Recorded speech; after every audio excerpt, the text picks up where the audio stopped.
This podcast is brought to you by SeatGeek. Our friends over at SeatGeek are giving us a promo code of TBA Wrestling. That is TBA Wrestling for $20 off your first purchase. Enjoy the show.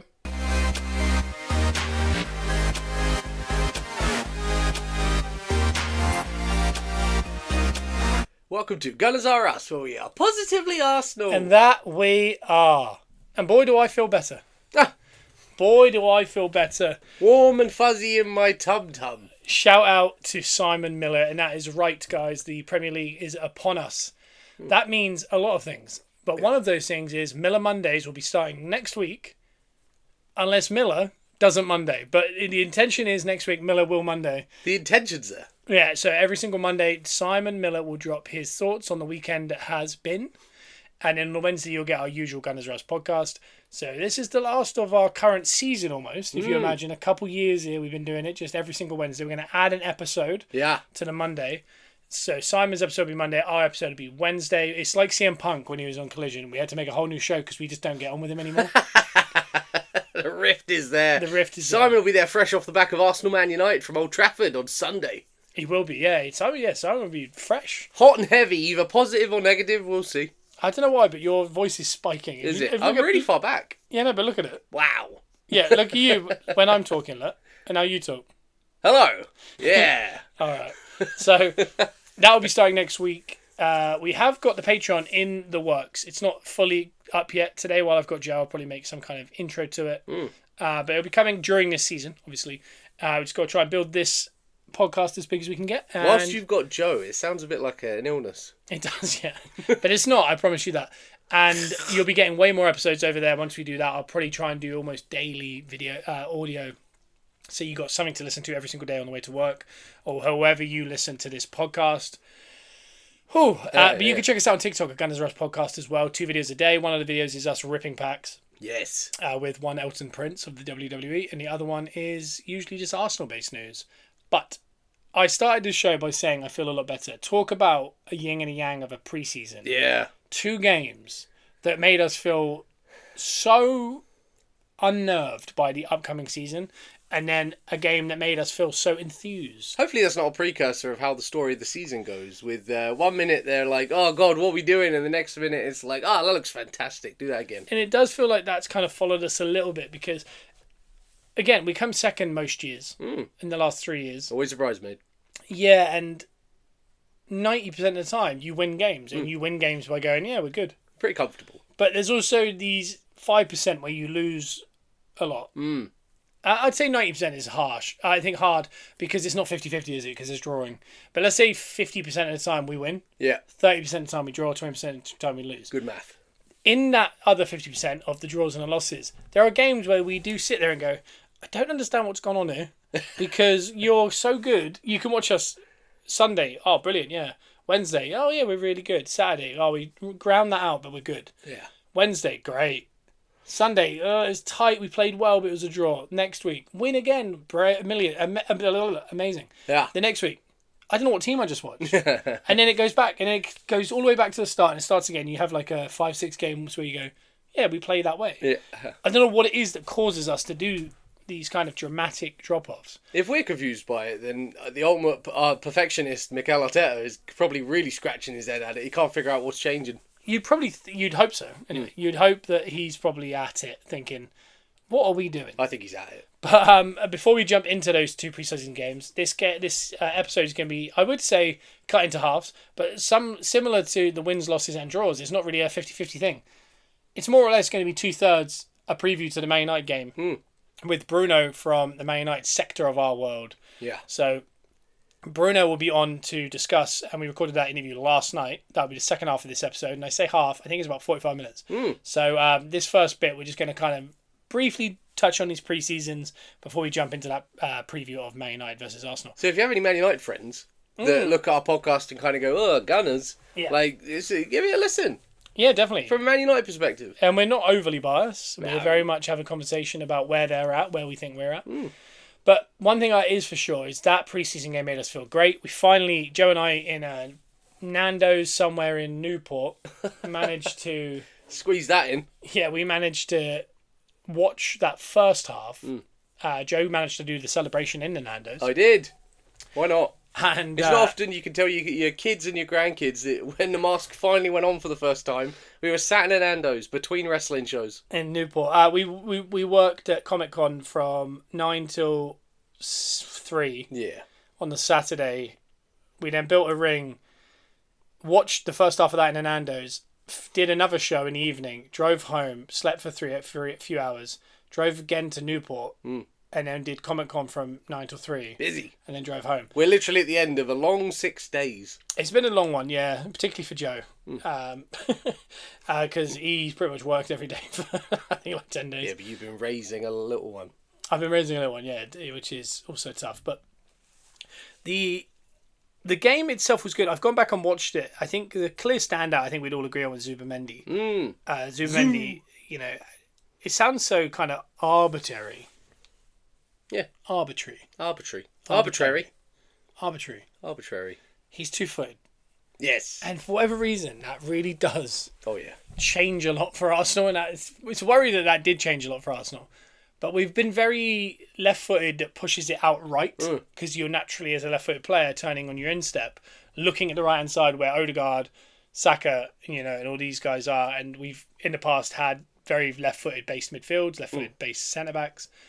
But having a guy in the middle who is not afraid to go, no, I'll just shift it the other way. I'll switch foots. Yeah. I'll switch foots. Shout out to the band Switchfoot. Switchfoot. It's changed a lot. It's opened up our kind of dynamic. But we were watching it last night or this morning. I can't remember when it was. But the directness of the team Down the middle. is just unbelievable. Like, Right up the pike. yeah, something we've kind of talked about in the past was when we've watched our games back. You kind of see these runs, but very few. You know, I go back to that comment. I think it was Jude Bellingham, who's not a centre forward, but he said in a game he intends to try and make around, I think it was like 30 forward runs. Wow. Like sprints, like all out, sell out sprints. Yeah. Going for goal. Beyond the last man. And he knows, he said, in a game, probably one of them's going to go to me. But you can't lose hope. No. Whereas I feel like we play in a way of not, you know, risk. We're very careful. Yeah, risk adverse, but also very economic. Yeah. They go, there's no point running because we're not going to play that yet. We'll do that later. And we always thought, but surely if we had at least one guy who was just willing to just sell out on every single run. You got to run the route even if the quarterback's not slinging it to you. Yeah, exactly. And I feel like we haven't. And it seems so simple, and it's what everyone's seen and said, oh, we need a poacher. I think it is a poacher, but it's not just that. It's the guy who is, when you're on the halfway line and their defence is halfway up in their third, a guy who's actually going to run from 10 yards beyond them, looking at them, and run beyond them. Yeah. And straight down. The defender's got two options. He's got to go, all right, I'm going to have to run with him, and he's got the run on me, or I'm going to let him go because he's going to go offside, or I'm going to let him go because they're never going to pass it. Yeah. I think in the past, Havertz has done probably 5 in a game. Yeah. And you go on, God, pass it. And we never do. So he probably doesn't, goes, I'm not going to keep doing that. Yeah. And it's not my game anyway. So he's probably going, I'll come and collect the ball. Yeah. So what the centre-backs do is they go, this is easy. I don't have to worry about his runs. Because even if he does make them, they don't pass it to him. Yeah. In that game alone, you saw it as the game went on. Because as we kind of transitioned from a double pivot to a very direct team to back to the, not horseshoe, I think it's a negative term. It wasn't really horseshoe, but wide players. Yeah. Martinelli and Saka were running like arrows inwards towards the goal, like a post route. Yeah. So was Gyökeres, and so was Rice. Yeah. So it's equivalent of like a Hail Mary. Yeah. So when we transition, but they'd only do it when we won the ball in our, like, on the halfway line. Yeah. If it was any deeper, no one would do it. No, it's a quick turnover. Until the end, when we won it on the edge of our box. And they hooked it, and Saka just hooked it and just went. But last season, if Saka had hooked that, one, he would have been in trouble for Marteta. Yeah. Because they would say, why are you losing possession? And we wouldn't have had a runner. No. And I know it's Havertz who did it, and he finished unbelievable in this game. Yeah. But I think last year they were told, do not make that run. Yeah, they've been told to make that run. Because even Havertz is making that run. Yeah, hold the ball. Don't hook the ball. Whereas, how much do we watch? It's kind of like vibe-based when you watch like Liverpool. They just kind of, sometimes you just hit and hope. Yeah. And 3 guys make the run, and all of a sudden you're like, how are they 3 on 2? It's like, because they just assume that maybe he would hook it. Yeah. But if they don't, you are susceptible. Yeah. Which, again, we will be this year. And that's the thing that kind of the evolution that we've made every single year is, you know, we were the tiki-taka vibes, great to watch, almost throwback team that turned into this kind of militant version of that. And then it turned into this kind of tall, physical, set piece, hard to break down team. Yeah. And I think it's evolving again into, I think we are going to concede more goals than ever this year. Yeah. Because I think he's realised the difference between us winning the league the last 3 years is turning draws into wins. Yeah. And if we lose a couple of those draws, but win a couple of them, we will win the league. Yeah. We don't need to not lose. Like, I think he's been so adamant, can't lose the game. Yeah. And he's realised, that cost me the league. But he kind of almost built a team of soldiers similar to what Man City do, where we just kind of keep the ball and rotate it and just keep working until something perfect pops up. But he's also sprinkled in a little bit what Liverpool do now. So it's kind of like a perfect blend of Man City and Liverpool now, with the soldier element and then also the going forward element of just hit and hope and just go for the throat. Yeah, I suppose the soldier, I always say robotic. Yeah. It's like this. If you can't win, don't lose. Yeah. You think of the NFL teams of the past, like the Bears in the 80s and Steelers and stuff, where they kind of sometimes they'll win a game 3-0. Yeah. Or they'll lose a game 3-0. Yeah. But as long as there's no other points, yeah, they don't care. Yeah. And I think last year we became very much that, like, when it was a tight 0-0 or 1-1, we wouldn't extend ourselves to try and win it. We'd go, all right, we'll just draw. Yeah. And we keep the ball and we go, why are we not going for it? And then afterwards, he'd be like, the kind of the positive part of the fan base would go, we don't lose games. Yeah. And the other side would go, cool. But for example, we drew, I think it was 14 games last year. Yeah. If we had lost 4 of them, we'd have lost 8 games last year, and everyone would have gone, that's a joke. Yeah. But if the other 4 we had won, we would have won the league. Yeah. No, we wouldn't have last year, but the year before we would have. Yeah. That's the difference. You don't need to get through the end of the season and go, we lost 1, drew 15, and won whatever's left, because that doesn't win you anything. No, you have got to go for it at some point. You can draws only kill you. Yeah, you can only defend punches for so long before you go for a big right hook. Yeah, like if you jab the whole fight, Yeah. you're going to lose on points. And that's what we keep doing. We keep jabbing the whole fight and then going, we didn't get hurt, but you didn't win the game. No. Yeah. Whereas Liverpool coming away with cuts all over their heads going, that was a great fight, but we won it. Yeah. Unanimously. Yeah. We need to be a bit more of that, which is going to come with a bit of nerves because he's trying to make the perfect mix of a team that's hardly ever exists. You think of people like Pep at Barcelona. There's been a couple teams where they don't concede a crazy amount, but they just win every game. It's a really rare, but you have to be so sound defensively. Yeah. And so kind of meticulous and never turn off, but also amazing going forward. And usually you're either one of the two. Yeah. We've been the awkward team to break down that has done really well. Yeah. There's also teams like Liverpool that when it goes wrong, what they do, it's bad. Yeah. Look at a couple of years ago. Yeah. If they get it right, like last year, it wins you the league. Yeah. But with us, Arteta's like, I don't want to come sixth next year because we're going all out attack. But he's going to have to play with his emotions this coming year and go, what are we doing? But the good thing we've noticed is they found a nice balance already with Mendy.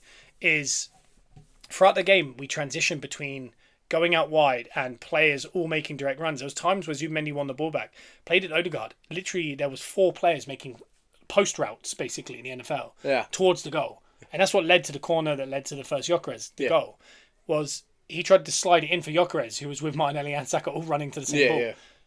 I mean, we got 3 people doing it in one moment. Last year, we'd have killed to have 3 people try it once in a game. Yeah. And if you watch Gyökeres, his movement and stuff, especially for the goal, with the way, people said he couldn't header the ball, the way he sweeps across the front there, like he knows exactly where that's going. Yeah. He does it second half with Madueke with the diving head that hits the post. I think it's a save. Yeah. But that exact thing of, I'm going to keep trying to run, and you're eventually going to pass it to me. And when you do, I'm going to score. Yeah. That's exactly what we need, and there's such a knock-on effect to that because it doesn't just mean he's going to score a load of goals or whatever it is. It means it's going to start making the defence question things. Yeah. Because before, we were so static, the defenders would go, all right, just stay in your position. They can't hurt you really, but just make sure you double up or triple up on Saka. Yeah. That was the game plan. Yeah. And some teams last year got us, didn't they? Yeah. They did that low block. They bunched over on Saka. And then we ran out of ideas. We kept going into the bunches. Yeah. And they were like, why don't you go the other side? We go the other side. Martinelli put his head down, run off the pitch. Yeah. Then they go, all right, let's go back out to Saka. Saka's got 3 men on him. He's trying to make stuff work. Half the time he does make it work. Yeah. Forces it. Somehow. Whereas now, the difference is when we get that ball, all the other teams will run all the way to Saka and bunch up and go, this is where they're going. Now they don't know where they're going. Yeah. Whether it's Martinelli coming central, whether it's Gyökeres just making forward runs, whether it is Saka, the main man. it's now making them question it. Yeah. And even if Gyökeres doesn't make the run, do you know what he's going to do? He's going to force the defender to be on his toes. And he's going to run back 2 yards to disrupt that offside line.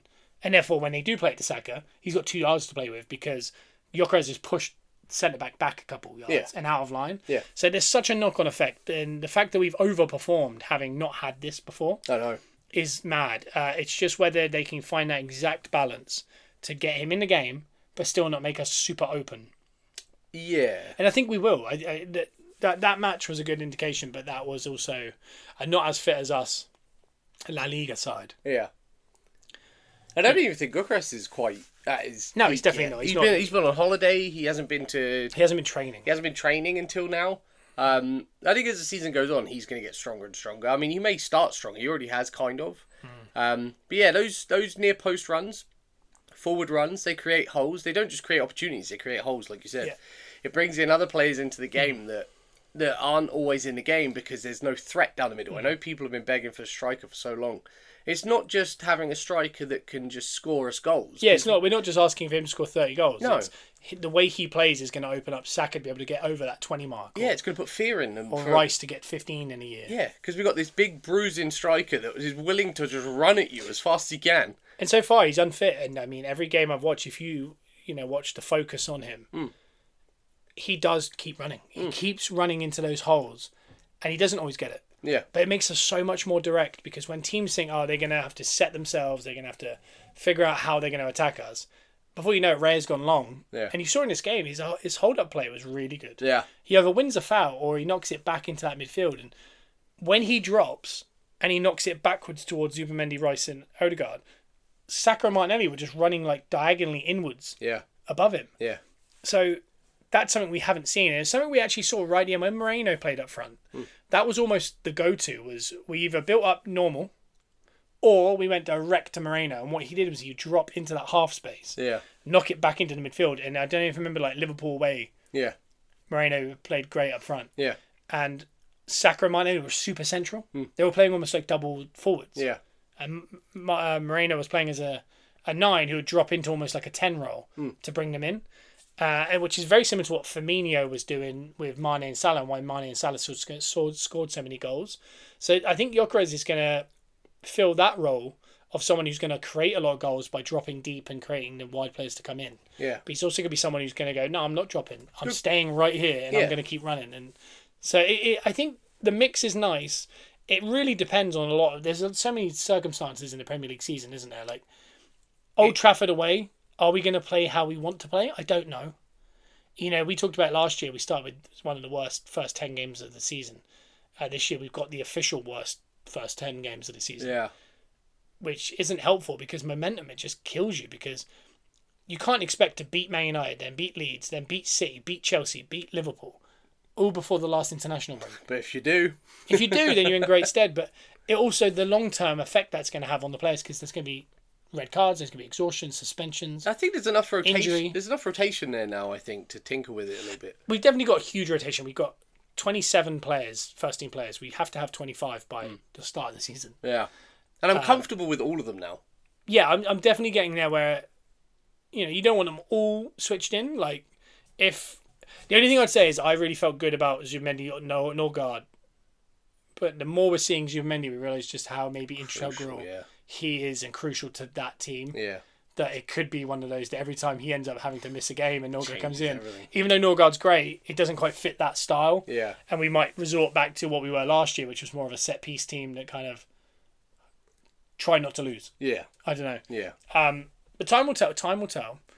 It's not... But it just felt good. That game felt good. Saka scoring.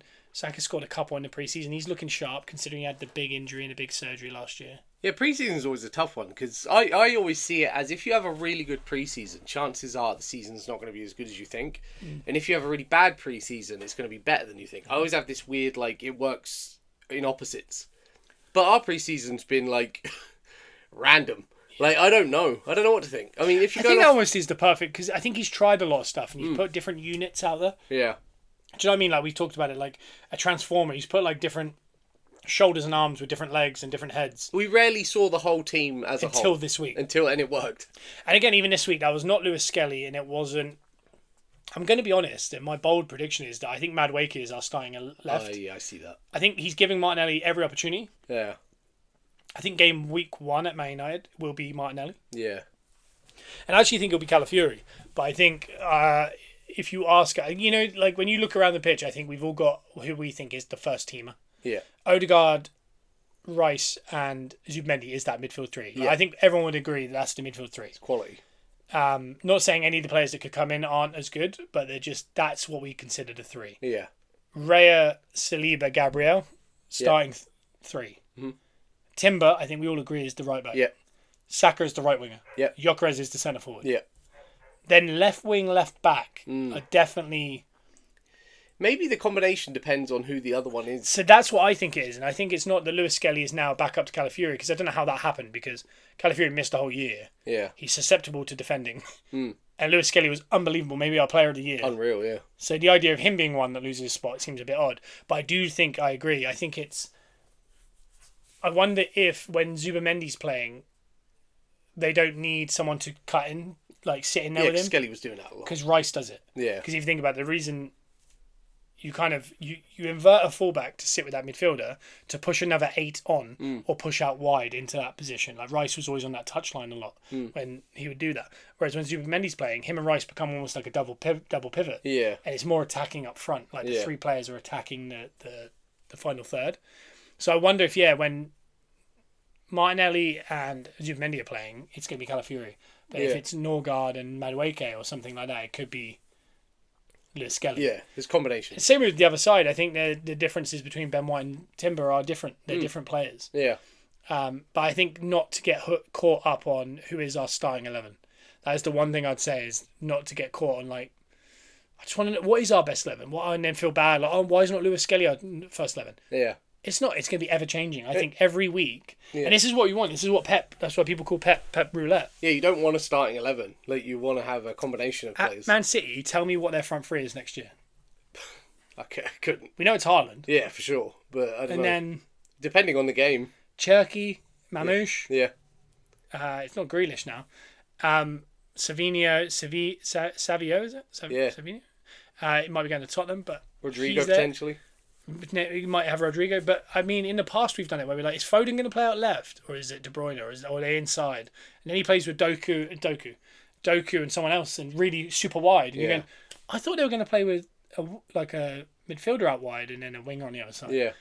And then, do you know what I mean? So you never, and that's why in fantasy football world, people hate picking City players because you don't know. It was like Rodri's going to play, and Haaland's going to play. Yeah. The other 4 of that front 6, don't know, could be anyone. Yeah. Because they have double of everyone. Nightmare. And that's what I mean. Like, if we play Man United, we might play it with Martinelli, Saka and Gyökeres. And then we play Leeds at home, and they're going to go, all right, we need to stop Gyökeres, blah, blah, blah. Havertz, Madueke and Saka up front. Yeah. And they go, what? Yeah. Norgard's in the midfield. And you sit there and go, what's going to happen there? Yeah, exactly. You're going to keep them guessing. Which is essentially what you want. You just need multiple players in multiple positions that work in different units and different styles to help the team flourish, basically. And that's what we have now. We've had too thin a squad. It's got thinner each year. Yeah. Now it's almost too bloated. He's got to condense it down, maybe 4 or 5 players, maybe bring in one more. Is that Eze? I don't know at this point. I mean, at this point, if you had to condense it down for what it is to, what is it, 24? 24? I think it's 24 or 25. I always get a bit mixed up. I think it's 25. I mean, if Eze comes in now, I mean, after you've got rid of a few of the lone players and stuff, someone's going to miss out. Like, do you reckon Eze might be a little bit too much at this point? I've said it from the start that he's my dream signing, Same, but he also could be... We've got players there, Odegaard, Rice, Moreno, Waneri, Dalman. They all play in that position. Yeah, Havertz at a pinch. Havertz even, because we're going to try and get him in the team. Pathway-wise, it could completely block off Waneri or Dalman. And I'm fairly sure he wants to use one of them, probably Waneri, inside as Odegaard's understudy. Yeah. I'm fairly sure he actually is going to potentially use Dalman as Saka's, not understudy, but maybe second understudy. Yeah, because he's factored quite a bit in the pre-season, so there's some intention there. I think the player we're going to bring in is going to be a winger. An out-and-out winger. Another one, then? I think we'll bring in another winger and then we'll lose a winger. Okay. And I think the plan would be that it's Martinelli. I think we'll lose Trossard, and I think we'll have Madueke and Martinelli on that side, and then you would have Saka and another. Or not Dalman. A bit too early. No, for and Dalman. then Dalman will be the next in line, the one who's going to play those kind of 10-minute cameos, a couple Carabao Cups, maybe a Champions League game or two. Yeah. But at 15, that'd be very good going. Yeah, it's very young. I mean, yeah. is Nweri... I mean, if you're looking to get Nweri more game time, chances are, touch wood, nothing happens to Odegaard early. Nweri's going to have to factor in at some point. Can you not play him... Like, when Saka does get tired, you get Nweri on. Well, this year he got a lot. I mean, he had, I think it was 25 appearances this year in the league. For a 17-year-old, that was mad. Yeah, So true. for a Dalman who's 15, Yeah, it's a bit early. it's very early, but he's so good that he might have actually skipped. Like, we didn't see Waneri this much until he hit 17. Yeah. We saw Waneri for the first time at 15. So do I think we're going to see Dalman appear in the season this year? Yes. Yeah. But do I think he'll be someone who could be completely 100% a backup to someone like Saka?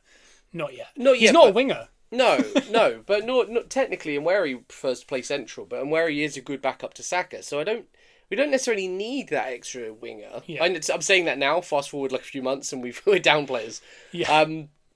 But I mean, how old was Yamal when he appeared? 16. So not Like, far fully. off Dalman. No, and sometimes players are just that good, and if you give them the chance... Same with Messi. Messi was young. Doué at PSG. There's players that are just at 17 winning Champions Leagues Yeah. and leagues. And sometimes you just got to give them the opportunity. Yeah, I mean, Dalman did fine in the preseason. He didn't Won just us do 2 fine. I penalties. think he was probably our best player. He was a problem. in the He was a preseason. problem. But he wasn't in the squad for the Emirates Cup. No. So, which probably is an indication of, Yeah. you know... And, You don't want to rush it. You don't want to rush it, but also... Let's just get on with it, if that makes sense. Like, let's not overprotect, because we did that with Smith Rowe. Yeah. We waited until he was 18, 19, then he got in the team a bit, and then he got to 22, and then they thought, you know, let's move him on. And it felt a little like maybe we could have got more out of him earlier. Yeah. And I don't want that with Waneri, because even with when you saw Dalman, you almost skipped over Waneri and went, oh, there's your next guy. And it's like, well, no, Waneri's still 18. Yeah. He's ahead of him. Yeah. So I don't know. Either way, I think we do. I think we'll bring in another winger. I think it'll be Leao. Wow, yeah. And I think we'll lose Trossard, and I think we'll have our options as wingers will be Madueke, Martinelli, Saka, and Leao. Yeah. Wow. Which I think is a very good core. Yeah. And then you have Gyökeres and Havertz. Yep. You have people like Jesus, Dalman as further forwards that can be used, obviously, down the line. Moreno even. Yeah. And then in midfield, you have Rice, Moreno, Odegaard, Waneri, Zubimendi, Norgard. And that's your midfield core. Yeah. And then they have all the defenders that we have. The depth is wild. Mosquera looks really good. Yeah. And when he gets a head injury and goes down and cuts his head, we'll say, bleeding Mosquera. Lips are quivering from the withering rose. Mikel Arturo. Anyway, that is the first half of this show. It's a bit of a mega show because it's the season starting in just a couple of days. Mega. The second half of this show will be brought to you by Whatnot. Whatnot is a service. Sorry, I nearly choked on something. Ooh. Online app or browser. And if you use the link below this podcast, you can get £10 credit. £10 credit you can spend on anything from Pokemon cards to football cards to clothing to collectibles to anything, really. It's the best. It's an online auction quickfire, and you can get £10 of free credit if you just click the link below. But stay tuned now, because second half is here with Bruno as Dunzo for the Man United Arsenal preview. And welcome back to United Us. Ooh. Well, I don't know. I apologise if you Well- had angry Ginge there, Oh. but we are back on the second half of this Gunners Are Us, where we do become, I'm not going to say United. Positively United. Yeah. Well, it sounds like pitch side, doesn't it? We're just talking all over each other. But what we're going to do is we're going to preview Arsenal versus Manchester United, as I mentioned in part one, with the man we like to call B Dunzo over from the Man United sector of the world. Exactly. This is episode number 5 or 6 with me, isn't it? A couple state of unions of what Manchester United is about, and then a couple fixtures which I think have all gone your way in the past. I think. I think at least gone draws minimum, bare Yeah, minimum. you I haven't think you definitely haven't lost to Manchester United since you've been doing Gunners R Us. no, I don't think No, we have. we've been in a sweet spot I'll since we've say been doing this: this. we haven't lost to a traditional Big Six side since we started Oh doing yeah, Guns N' Roses. yeah, you haven't. But the one thing I would say is we always have Bruno on when we play Man United. Obviously, we'll have him on other times. I think one of the Mm. times we just had him on because Man United were just in such flux at one point. uh, were in such flux. Yeah. I think that's still current, brother. Like this is getting ridiculous now. Yeah, there's a lot to. I'm going to ask you because when I have you on, I like to hear kind of the Man Yeah. United perspective because naturally this is Gunners Ras, we're Arsenal heavy, but we Mm. like to kind of talk to different people from. We have obviously Lewis from on West Ham's episode, we have Bruno on B Dunzo here on the Man United episodes. We have people on everywhere, and we've got Miller Monday starting in the new season. So Hell yeah. we've got loads of new stuff happening, but I like to kind of get a grip of kind of what's going on in Man United. I mean, it might be the most openly discussed team currently in the sense that I don't know what's going on. And what I'm going to do is we're going to preview the game. But what I want to do first, I just want to kind of get like Mm. a broad, you know, broad back. Do you know what I mean? I want a little Uh, synopsis of how you feel because from the outside looking in, my genuine thought on it because I'm not so much worried about, people say, oh, Ratcliffe cut a load of dinner ladies and now he's paying a load of money Mm. for Sesko. I'm not so worried about that. Not because if I was a United fan, I'm sure I would be more. But it's because as a fan, I don't think it's something you should necessarily have to worry about. But it's one of those things that you are buying. And in my opinion, I think you're actually buying well. Mm. I just think maybe there's certain positions that you should probably have bought not necessarily first, but maybe there's a couple holes because I said last week in my big take that I think Liverpool Mm. have a big issue Yeah. uh, with their squad building. I thought their squad building was They're poor. they're open for sure. Yeah, and then the Community Shield kind of backed up those Yeah. claims. Van Dijk was struggling as an aging player with wing backs that are now standing up front. Yeah. They've got a number 10 now, so they're one player short of the person that's going to get back and behind the ball. Yeah. The way they play, it's not conducive. And it kind of showed. And I'm not saying they're going to be poor this year. I just No. think they'll figure it out, but it might take a few weeks to kind of Some grease the teams, wheels. yeah, and some teams will figure them out during the season as well. Like they could sort that out for the next like 10 games, go on a 10 game Mhm. unbeaten run or 10 game win streak, runaway sort of like leaders of the league at that point, and Yeah, then get found out. Like there's so there's many always going to be. scenarios that can happen, but with their lack of depth at centre back, Could be a problem, but it could be a problem for sure. Slot does have a history of having not many injuries in his teams. Like Yeah. whether it's the way he trains or whether he plays, I Wow. don't know what Yeah. it is, but he's had a big thing. I don't know if that's situational or causation as far as has it just worked out that way, or is it actually something to do with what he does? We don't know. Well, I But don't know. At previous clubs, he had like deeper squads to work with, where he can rotate yeah, players more regularly. Because I mean, at Liverpool, he hasn't. We discussed that last week. He hasn't got the most deep squad to play with. no, He's got his players. it's condensed to real quality. But I think once you get beyond three or four of those players, it could become a problem. And But we've only seen him have one season with Liverpool where they had all the luck yeah, in the world. but the biggest what's the biggest positive any team can have is fitness. Yeah. That's the biggest trait any player can have. Mm. So if they stay fit, it doesn't matter how Yeah, big your squad is, does it? Yeah. But Bruno, yeah, going back to Man United, I feel very similar in the sense that I think you've bought well, but there's a couple holes that I'm like, Mm. wouldn't it have made sense maybe to not buy that player and also maybe buy this player? I don't know. But how do you feel? So when you said we were discussed in the media and sort of the landscape at the moment, I didn't realize whether you meant discuss or disgust, as we're disgusting. We're a disgusting club. I think it definitely is the former, but from a Manchester United perspective and from my perspective, and I don't see it the way that some other fans do either. This is generally just my ideas on the matter. Is we that whole squad needed gutting from goalkeeper to up front. So this transfer window, we've obviously addressed. We wanted to address our front line because we shipped a ton of goals last year. We were so easy to play through. That cutback, there was no support from the midfield, and that's the majority of goals that we conceded was just easy to play through. And that cutback, it was just like you could see it happening game in and game out. But the main thing that we also didn't have, we haven't scored above, I think, 45 goals in about 3 seasons. So I think we kind of went into the transfer window and were like, let's just try and get every Premiership proven players like we can. And then obviously the Sesko thing was weird. I think that just came more happenstance than anything. Situational, But yeah. but Cunha and Mbeumo were definitely, they excelled for the past few seasons at Wolves and Brentford.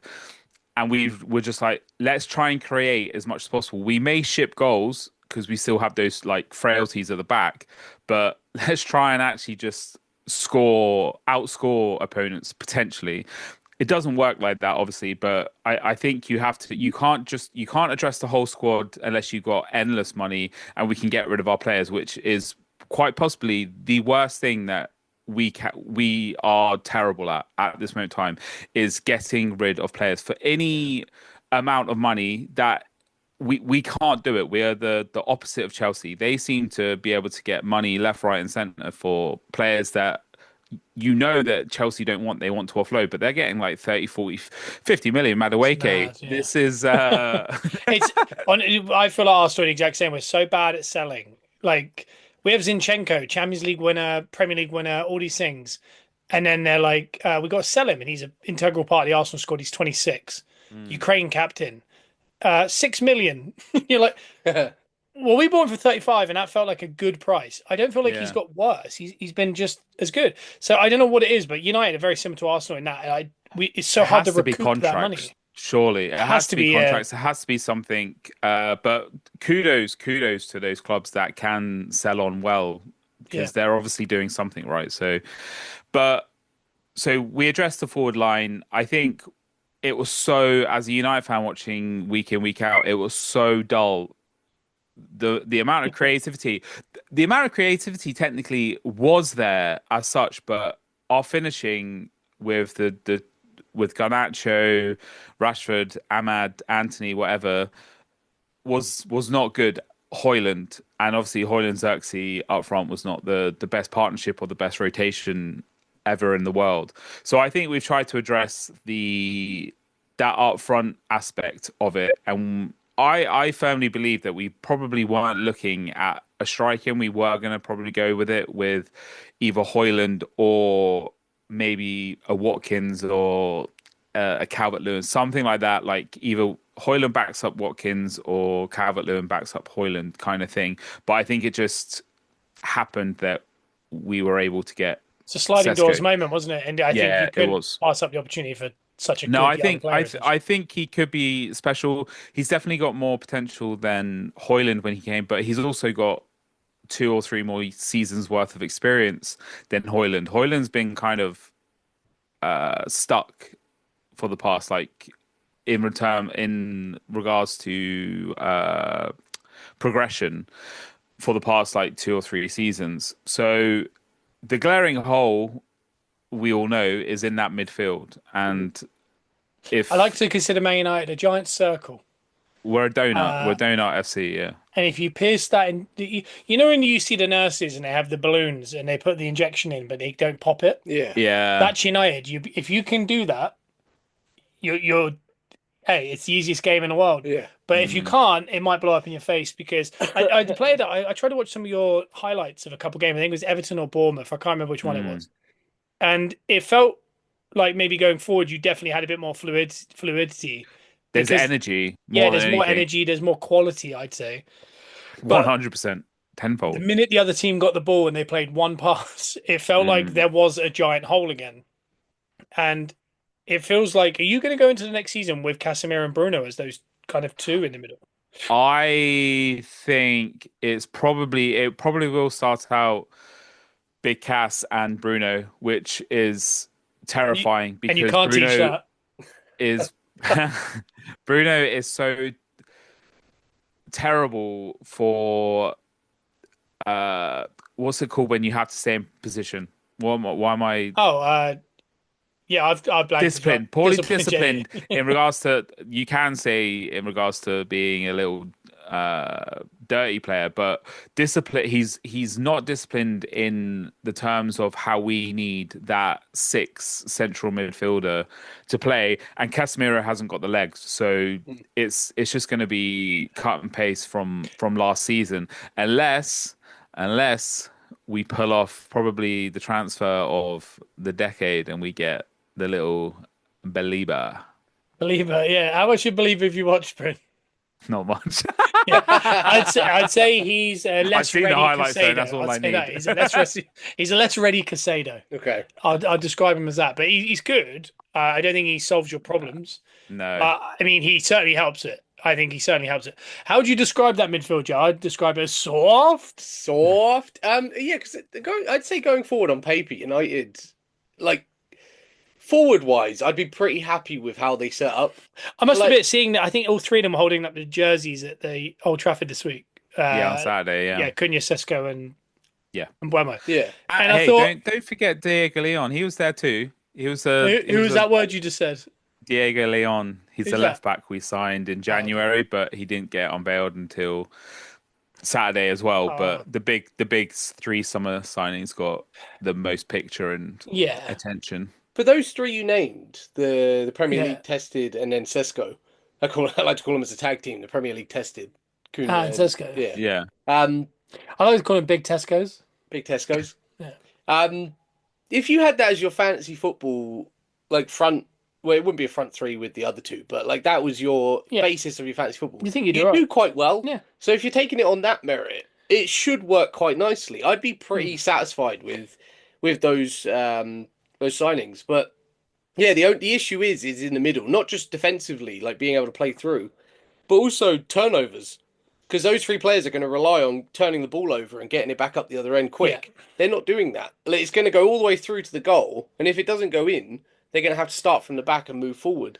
But if they could just get someone in the middle to turn the ball over, get it forward quick, I think they'd be fine. I have Where a que- does Mainu figure into all this? He doesn't. That's the problem. Britta, I have a good question. Could you just name me Could you name me like what the starting 11 is for the Arsenal game? Like if you had to guess.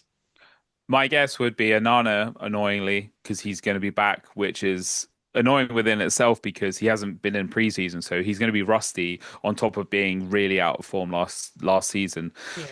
I think it will then be Delit, Euro, and I don't think Mazraoui is fit, so it will most likely be Luke Shaw. As a centre back. As Luke Shaw can't be a wing back, he'll be Okay. the left. He'll be the left centre. Euro on the right, Delit in the middle. I have a Well, question. then- Could I just quickly before you move on? Isaac Heaven, is he injured? Is that right? No, I don't think so. I thought I saw something that Isaac Heaven might be injured. He I'll double check. he on that. went off. He went Oh, off. okay, it might be just in that. I don't know. If it's... Martinez and Maguire. Where are all these guys? Maguire is fit, so he'll be back up to Delit, or he could start, but I have a feeling he will start Delit. But Maguire will be on the bench for sure. Okay, that's hard to get your head around that one. Yeah, so I think he will. So he can come on in replace of Shaw or any of them. I think we actually have quite a nice depth at centre back. Yeah, I like especially it. when you I need like three it. of them essentially. Like Yeah. you do need it. Where is Martinez? Where's that little butcher gone? I think he's still coming back from the ankle, so he's not fully fit. But I Has he think not he'll played be. preseason? I haven't seen him personally on preseason. Then left back Dorgu, right wing back will be Ahmad. Fingers crossed. I really hope so. Unless we go really defensive, unless we go more defensive, and then Delo will obviously be on the right because he loves the guy. Okay. I quite like Dela. I feel like he's your biggest threat. I don't. Dorgu looks a real threat, by the way. He's in my let's- fantasy too. Dorgu's coming about. Myself and another United fan I know definitely didn't like Dorgu. Oh, really? So let's see what this season brings. Then the centre like midfield pairing will be Bruno and Casemiro most likely. It could be Bruno and Agate. I don't think it will be Bruno and Mainu. I think that's not balanced enough. I hope Mainu is Bruno's long-term successor. I hope Bruno potentially goes to Saudi and we actually get like a decent amount of money in Payment, yeah. to hopefully pay for the next bit of transfers that we do. Yeah. And then Then front the three, is it pretty much like a yeah, two and then a one? yeah, two and then one will be Cunha, Mbemo, and I have a feeling Sesko will start. I think we played a behind closed doors game, so I he looks like he's in better shape than Gyökeres came to Arsenal with. So I That was feel edited. You can't be believing all that nonsense. The you believe the Havertz pictures at this point. The no, I tell you what though, Havertz, I think he's going to be special this year. Yeah, he genuinely put on 8 kilos of muscle. Uh, So like and I he know still there looks was all those fast. pictures going Yeah. around, but no, yeah, he looks good. I like him as a player. I think he fits in that team. Yeah. But it's one of those things, isn't it? Even you'll probably have it at United at the minute. Is you'll have that 11 in your head, and then you have these others. You need another 4 or 5 that you don't understand how they fit. Because Yeah. guess what? After 3 games, you'll realize 3 of them can't play, and you're like, oh, as long as I'm happy with those next 3. Yeah. Whereas usually we all have the 11, and then we're like, I don't really like the others. Then It'll, we it'll fine. never look like that 11 going Yeah, forward. it'll happen like 3 times, that 11 you want. And then, so I think Havertz will play a lot of games. Yeah. Or if we don't start Sesko, which Amarin has not done in the past, like new signings come in, he likes to get them up to speed Yeah. before he chucks them in. I could see Xerxes starting above Hoyland. Is Hoyland going to get sold? Is that what's going to I happen? don't think sold. It will be a loan with an obligation, but Yeah. we're in a tricky situation. Personally, I think he's been hard done by. I think he's got a lot to work on, but he's been kind of dealt a really bad rap in regards to coaching, the turnover that's been there, and also the service that Yeah. he's had. But you can't have two 22-year-old, 23-year-old strikers fighting for the same place, I don't think. I think you need a younger one than 23, which we might have in Obi, or we get Wonder an how older he one feels in. about his pathway right now. He moved there for a pathway, and I'm interested how he feels behind Yeah, Sesko, Cunha, and Buemo, Hoyland, Xerxes. maybe, or he just moved for more money.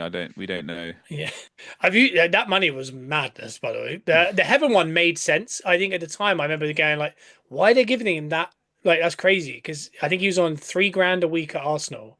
We offered him 5 grand a week as an upgrade, and then he got 80 grand at Man United. Really? I Yeah, don't know if wow, that's crazy. but he's played. I didn't think he played. So like, if you were paying for a 18-year-old centre back from France, like Saliba or Oh, Mosquera, heaven, you meant we Heaven, paid 80. Arsenal, Arsenal's Heaven. Yeah, He then went into the first team and he's played well. So 80 yeah. grand a I think week he's is gonna be kind of special. correct. They obviously did see him as a player, and we Yeah. didn't. We saw him as you're a couple years away or whatever it is.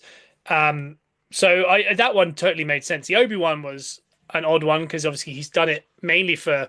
He said pathway, but it's got to be money because I mean pathway at Arsenal was simply Moreno and Havertz. Yeah. Yeah. You think like I think Obi. I think there's something with Obi. So I'm hoping hopefully they get a loan. Yes, 100%. I really hope so too. Yeah, I if he think gets a I think loan that'd be good business actually. in like a year's time, he could come back to a place that's just got Sesko ahead of him. Yes, You know, and and then I like that rotation. that mix, yeah. Yeah, Yeah, so if that's your 11, because I was going to say I'm fairly sure if Havertz has picked up a niggle during preseason, he played the first one, then he missed the second, missed the third, and then he played 20 minutes the Yeah. other night where he scored. If he hadn't, I'm fairly sure he would definitely have started at Old Trafford. But because they're playing Gyökeres a lot now, because Havertz got hurt and we don't have any other centre forwards, you're gonna start. I think it's going to be Gyökeres with probably Martinelli and Yeah, Saka. he's definitely getting a cutback goal. That's for sure. I tell you what, the one thing we've only been able to open up everyone in this preseason has been Saka and Martinelli have consistently got to the byline and cut it back to either him Yeah. or Odegaard. So if you're susceptible to them, it's probably Yeah. not a good idea because that seems to be the only way we seem to be able to score. Yeah. So I don't know. The preseason generally, I don't know about Man United. I'll ask about that now. Is the Arsenal preseason has been odd it started and we thought, oh, that doesn't look too bad. It's early doors. We won. Then we lost a game that we thought this is very similar to last season.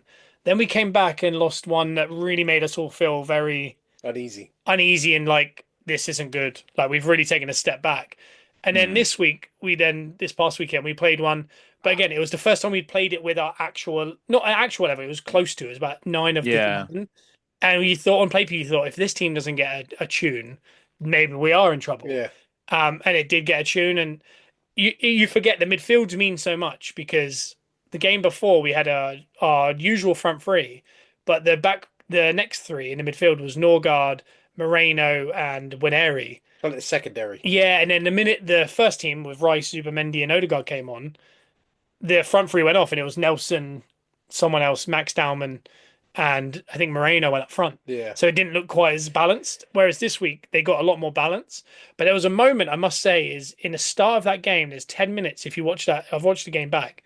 There's 10 minutes where they're playing purposely as if the other team are playing with high wing backs Yeah. and they're going direct through the middle. Mm. They do it for Oh, 10 wow. minutes and then there's a load of gestures and they never do it again. Yeah. And I wonder if that was something to do with I want to see how it Maybe. looks, but I Yeah. don't want to give them too much tape, essentially. Yeah. But it was very obvious. Like it was one of those that you go, "Whoa, the whole shape just changed." Yeah. And I do wonder, if that's why we've been playing certain teams is to avoid Yeah. that 100% team starting. So Well, people don't get a look at yeah. it. Yeah, maybe. But how's your preseason been? that- Like, has it been up and down? Do you feel good? So I try not to get so invested into preseason form, preseason anything, because we know that it takes until after the first international break anyway for Premiership form to come true. So let alone preseason form, and you can have a perler in preseason and absolutely poop the bed when it comes to the actual season. United haven't lost this preseason. Oh, We've lifted 3 trophies. Fantastic. you're on for the sextuple. Yeah. We looked really sharp against Bournemouth. Yeah, I 'Cause we remember. won I saw the highlights. 4-0. We looked mediocre against West Ham, still got the win. We drew against Everton and looked shaky for large periods of that game.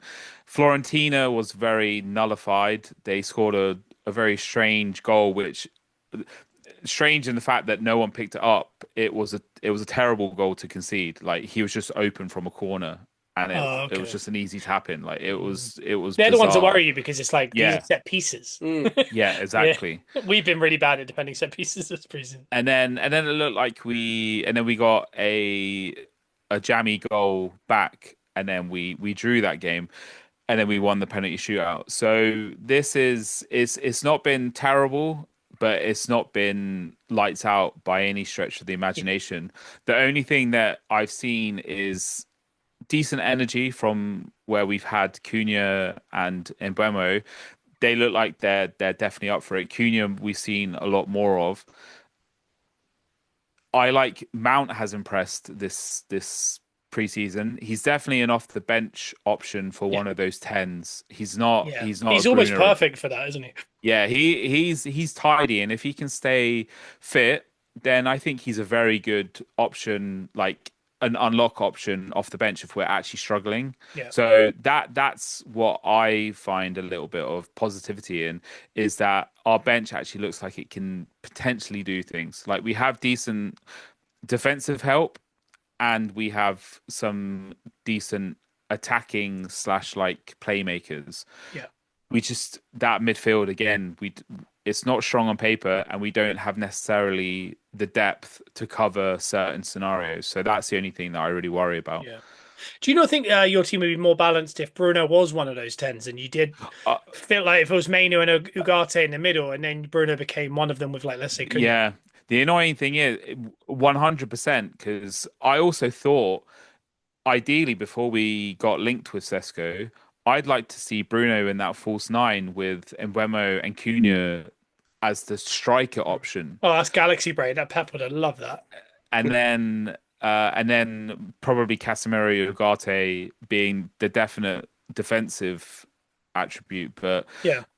he never even teased of that being a Okay. possibility in the earlier preseason game. So I don't think that even became a thought of Yeah. changing the the stuff around. So Yeah. let's see what happens. But I think Bruno, the one thing that is good about him, he will play wherever. He'll play left back if he needs to. Yeah. Like, but he's just not like disciplined in it.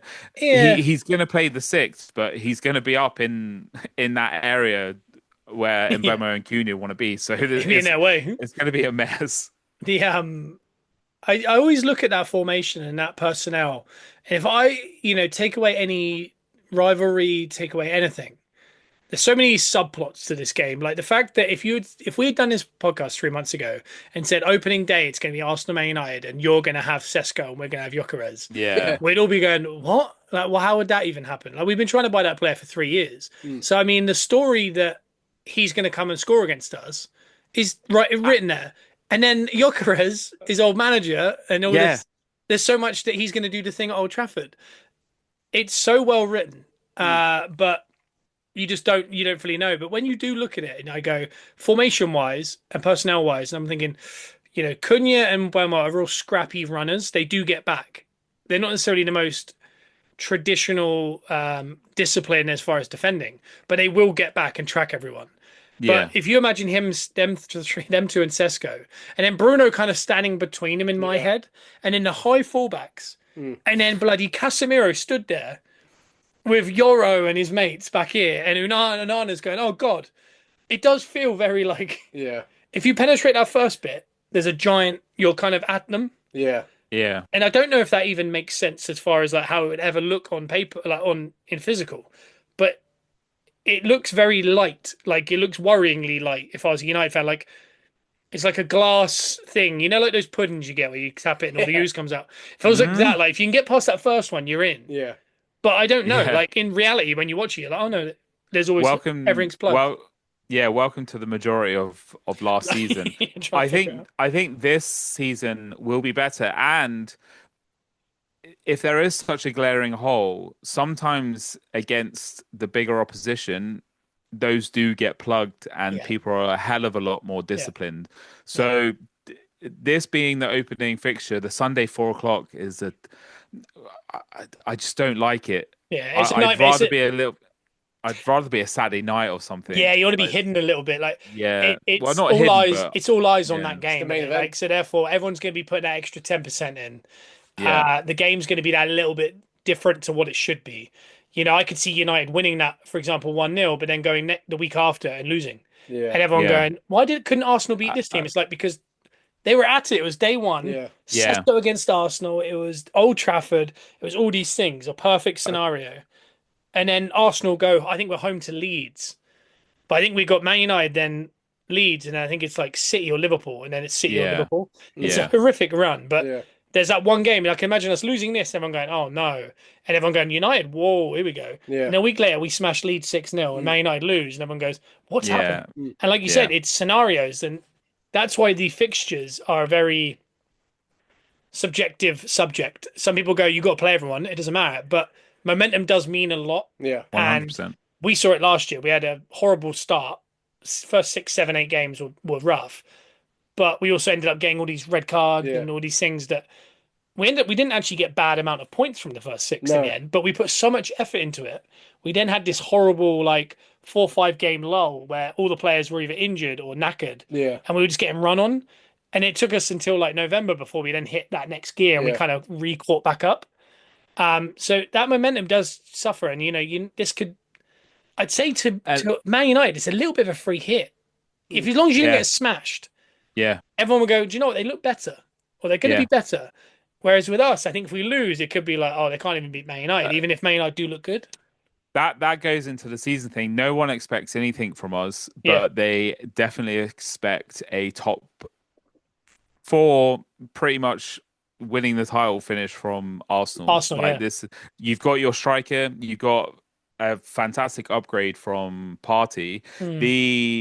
I haven't actually seen Zubamende. How's he fit into the team? I know he got that assist for Gyökeres. That game but has he particularly, settled yeah, in? he clicked. Yeah, that was he's Okay. very good. He's somewhere between Rodri and Partey.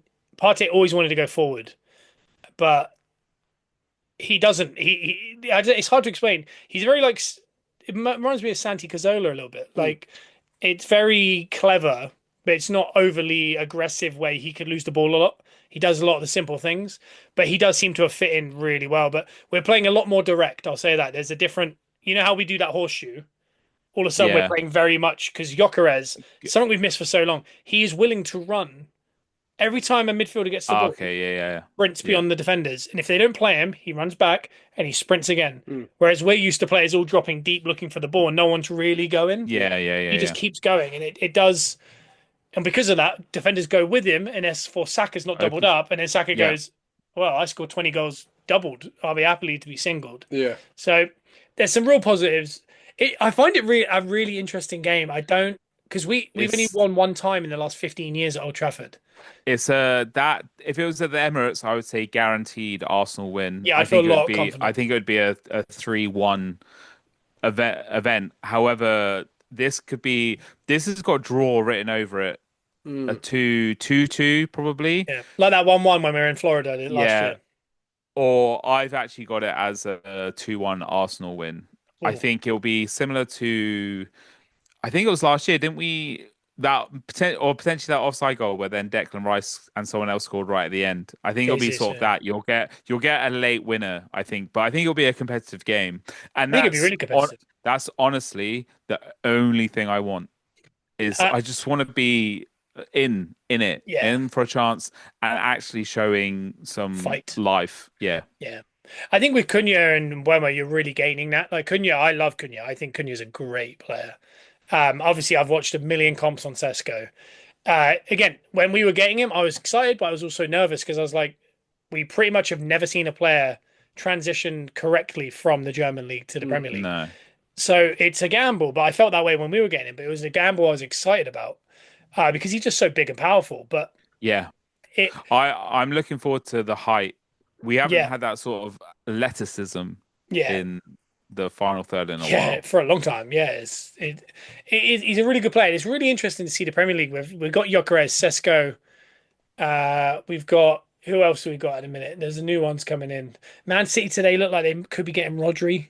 Mm. Not Rodri. Oh Rodrigo. yeah. As now they've moved on Which is Grealish to strange Everton. because Arsenal were linked with Rodrigo, weren't they? We were. I think we have to offload some players before we buy anyone else. Do you And think you'll Eze's get now Eze? he's now being talked at Spurs or in conversations, but That's it's Fabrizio and I'm not. That isn't a gag with you, but there's a lot of people believe there's a lot of agent stuff going on with Fabrizio. As in, like, maybe I agents use him more.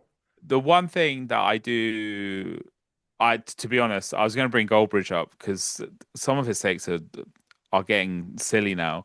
But there is one thing like the five strands type thing that he goes into where it's agent led, club led, Yeah, player, etc. Fabrizio etc. has a lot of This connections. it could be definitely that, but again, Do you, it's kind of feeding into the agent talk, really, isn't it? do you So remember when we looked like we were getting Gyökeres for about 3 weeks there, where we were pretty much? I was like, yeah, we've got him. It's about getting over, and it kept dragging. And then all of a sudden, he was linked with Man United again. Do you remember that? And it was like yeah, 2 days, and it was Fabrizio yeah, led. And people were saying, I think it's the agent is to like use his places like that to yeah, speed up the other team that they're going to be like, let's get this done. Yeah. And I yeah, wonder if Eze, that could be what's going on here. I don't know. probably. Berta was with Eze's agent at the Community Shield. Apparently, yeah. It's tough. There's part of me, I love Eze. I want him there. I do not want him at Tottenham. But there's also part of me that looks at pathways and goes, but Ethan Waneri is that type. Yeah. Max Yeah. Dowman's that type, and he's there.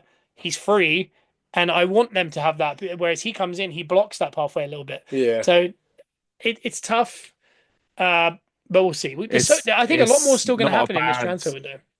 Yeah, that's not a bad position to be in No. either. No, because then even like No. Odegaard's not guaranteed, and that's what No. you need. You want competition for spaces. Before we get out of here, Bruno, I want a few things. A prediction of scoreline.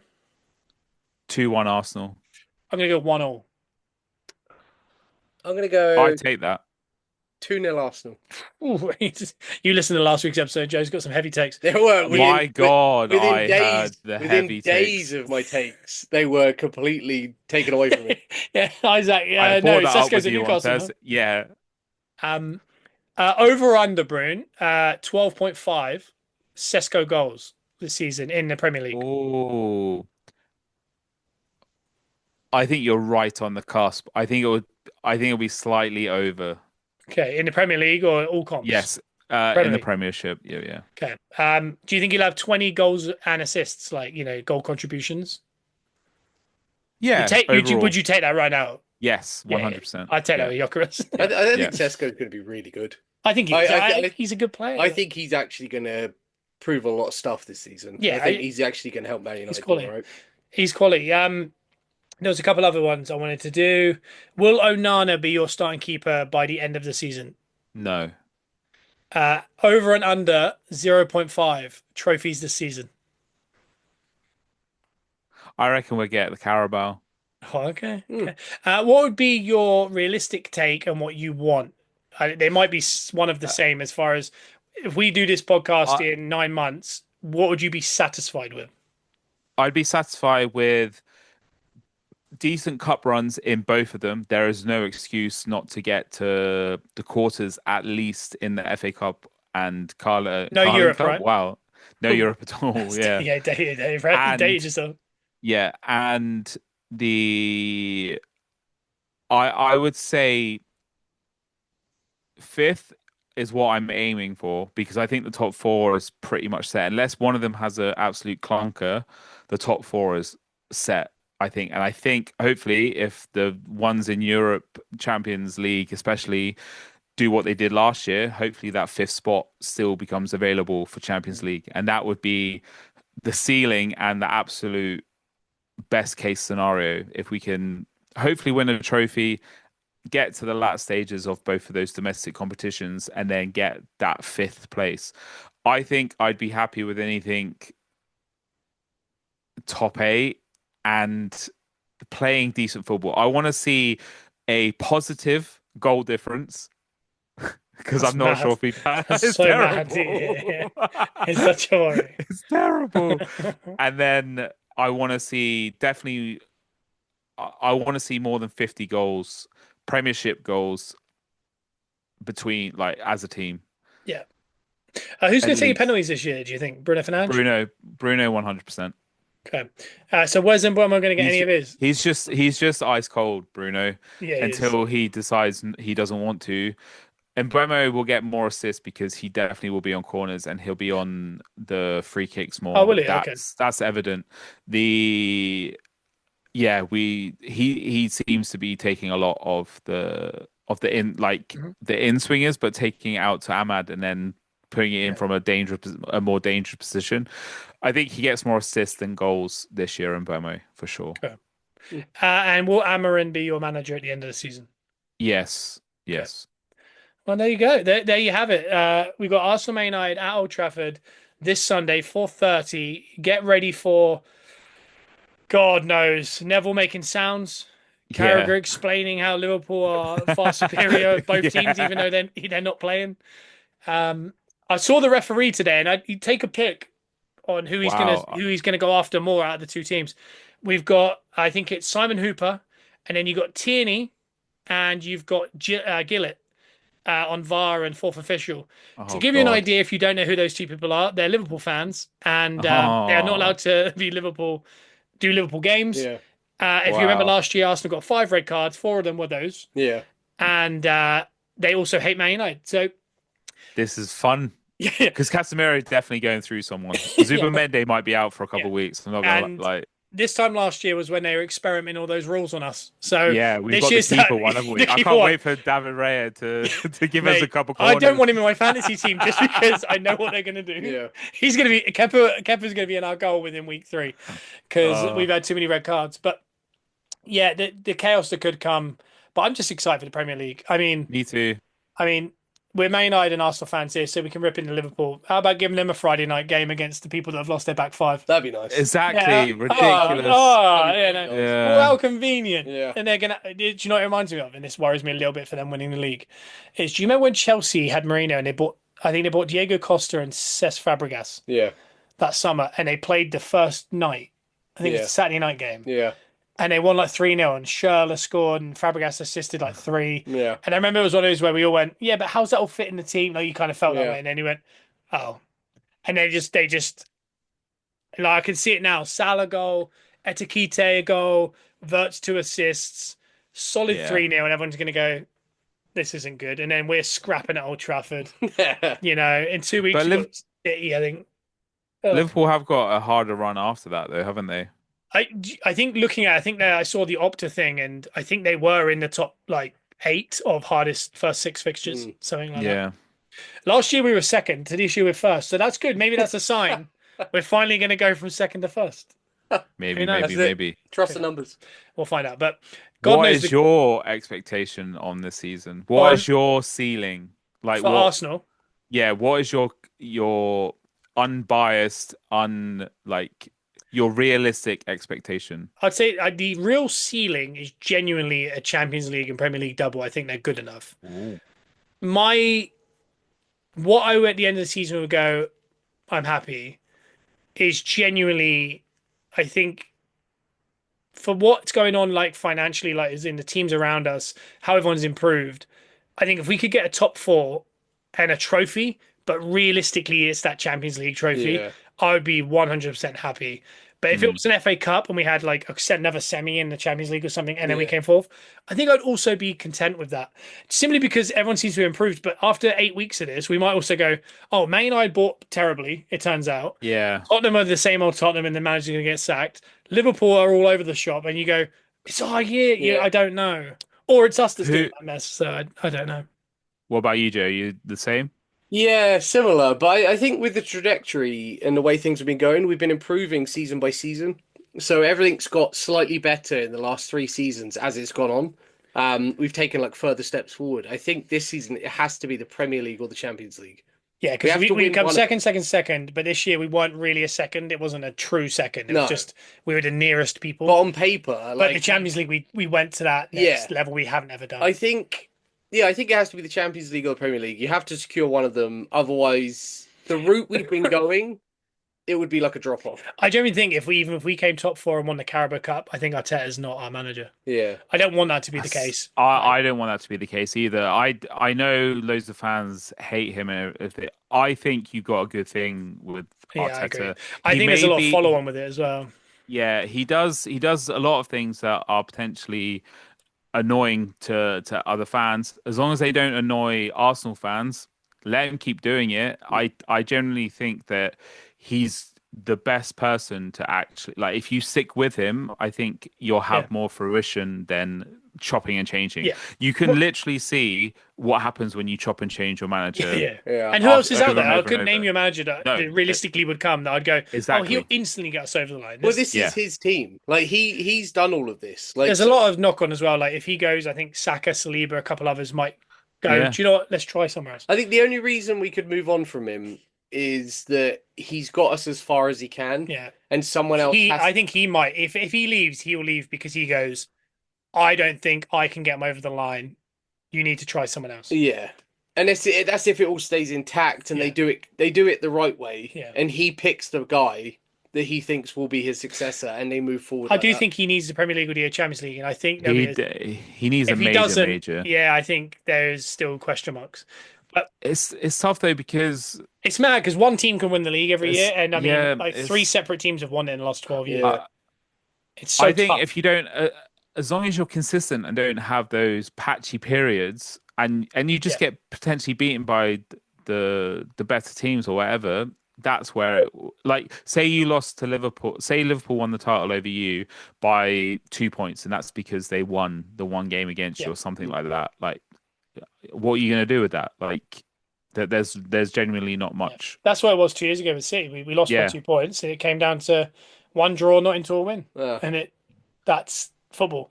But yeah, I'm excited. Are you excited for the Premier League to be back? I'm so excited. I'm so excited. I wish there was. So obviously last year we had Forest were the dark horse Mm. slash like out of nowhere I had him relegated in my like predictions. Yeah, success of the Premiership. Obviously they didn't win. They didn't get top four or top five or anything, and they but don't they let were anyone else there. have it either, do they? Mr. No. Marinakis. But what do we think? Who do you reckon will be that surprise team this year based upon last season? I think I've said it on the podcast. I really think everyone's been weakened in that next tier. Yeah. Yeah. And some of the teams that haven't been weakened haven't improved, like Villa. Whereas like Fulham are the only team that I think haven't really lost anyone or gained. Mm. They're just kind of there, so they might withstand the turmoil of the others losing players. Yeah. Like your Bournemouths, your Brightons, and Brentfords, and that they're going to struggle. I think Wolves, West Ham. You never know with West Ham that whether they're just going to put on a show or not. Like they've been so Mm. bad, and some years awful, and in some years they just put it together. But I don't see they haven't done anything that's maybe go. Do you know what they do have a little, but they do have like the likes of Paqueta and stuff. I think But I don't know. A lot of people think Sunderland might be a surprise package. Yeah, I think that's where I was going to go because I think that, like you said, that middle pack of teams have just been weakened or haven't improved. So it will take one of the promoted teams to kind of come out of nowhere, and they could capitalize on the fact that whole middle crop. I do have a team. Who is it? I'll let Bruno go first because we're just spouting off teams in a minute. I think Bournemouth will be a surprise in the fact that I think they will do a top 6, top 8 again. wow. I think they generally could get it together still. They've kept their front 6 together. Yeah. It's just the back 5 have gone. That's the only If they play well, and I think they could still be strong. Mine's and that'll be a very Mine's Everton. That's a good shout. Yeah, with the new stadium, everything. Yeah, I don't know. O'Brien, Branthwaite, you've got Yeah. Grealish, you've got Njai. Hmm. I don't know. They got a couple players it's there. good business. New stadium, could that come?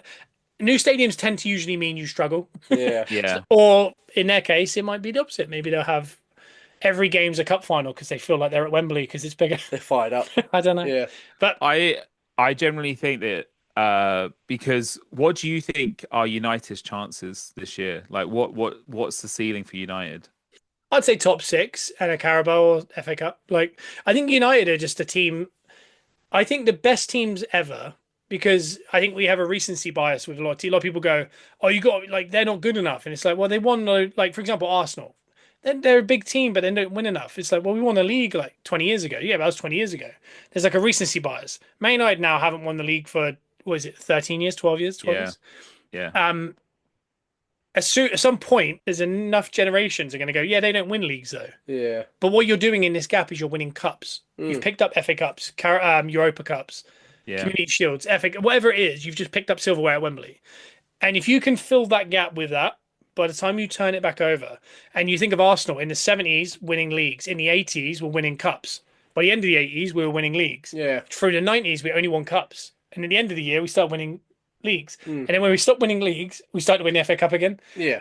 At the minute, we're at that point where by 2019, we had won our last FA Cup. Yeah. We're now 6 years in, and Wow. we're challenging the league, but we're not winning that FA Cup or something to. And I think what United are doing really well is they're becoming a cup team while they rejuvenate, become a league team again. Yeah. So I think a top 6 and another cup. I really think that's possible for that United team. I just worry about that midfield. That's my only concern, really. Yeah. Yeah, I agree. I think Man United on paper, I know they've been a bit messy the last few seasons, but I think on paper they have enough quality there to do something, and I'm very confident, even as an Arsenal fan looking in, that front 3. It's going to be able to do something. I'd be happy with that. Like if I was a United fan, I'd be very chuffed with that. They're definitely going to win a lot more games than they did last year. Whether that puts them at top 5 or 6, or whether it puts them at top 10, I don't know. Yeah. It's so mad in the unknown and momentum and ref decisions and pundits and like when the media just takes a stance. Yeah. All it takes is after that first game, Neville goes, I don't like Amarin's body language. It turns into a whole thing and to a point where it gets so toxic, they go, we have to get rid of the manager. Yeah, the club feels we can't even sustain this anymore. We're gonna have to move him on. And it all stems from the media. Like we don't know what's coming. We don't know if it's like preordained. I don't know if it's just spur of the moment. But there's so much that can happen that could wipe out anyone's expectations. Yeah. But that's also why the Premier League's so much fun. It's so unpredictable. It's so unpredictable. But I just want to see the Premier League back. I don't know if this has felt. Maybe it's the first time we've not had a tournament since COVID, and it just feels a bit like. Yeah, because that Club World Cup wasn't. Oh, I didn't watch it. It wasn't the feeling that we needed. Man United West Ham outdrew the final. Yeah, I know. In America. Yeah. Like, I purposely didn't watch any When any because there was no tournaments on. I didn't watch the Club World Cup. I didn't watch yeah. any of that stuff. So I just stayed away from football. So I am gagging for football now.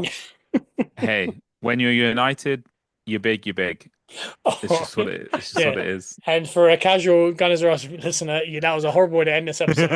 But we'll be back next week when Arsenal win 10-0 at Old Trafford for the first time ever. You can follow us on Gunners R Us. Oh, go on. I'd hate to subscribe to the. Yeah. Sorry. Now, we're Gunners R Us podcast on TikTok, 2 videos a day. One of them's ripping packs, looking for that one-on-one, and the other one is usually some news or whatever. This week we'll start ramping up a little bit more because obviously the league's back. And as of next week, we should have Miller Mondays on a Monday, the usual episode on a Wednesday, and we'll have more guests this year and all sorts. So we'll be back next week. Bruno, any last words? Don't say United. Nah. Good luck, boys. Oh, good luck. Yeah, good luck. Yeah. Yeah.